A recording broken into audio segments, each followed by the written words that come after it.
சிரிப்பது ஒரு வகையில் மனதுக்கு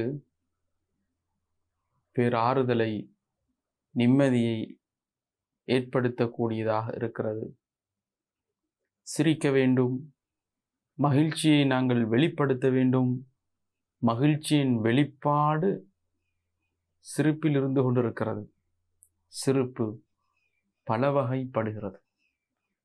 அதில் பொருத்தமான, எம்முடைய உள்ளத்தோடு தொடர்படக்கூடிய, எம்முடைய உள்ளத்தை இதமாக்கக்கூடிய, அல்லாஹ்வினுடைய திருப்தியை ஏற்படுத்தக்கூடிய விதத்தில் அவைகளை அமைத்து கொள்ள வேண்டும்.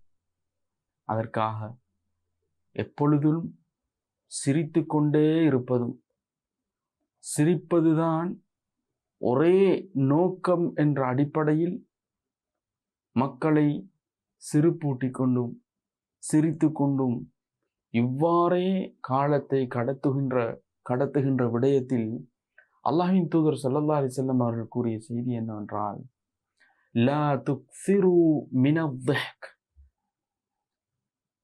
அதிகமாக சிரிக்காதீர்கள்.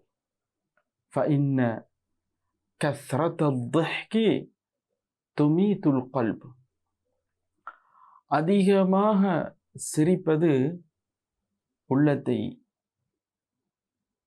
மரணிக்க செய்து விடுகிறது என்ற இந்த ஹதீஸ் இப்னு மாஜா கிரந்தத்தில் பதிவு செய்யப்பட்டிருக்கிறது.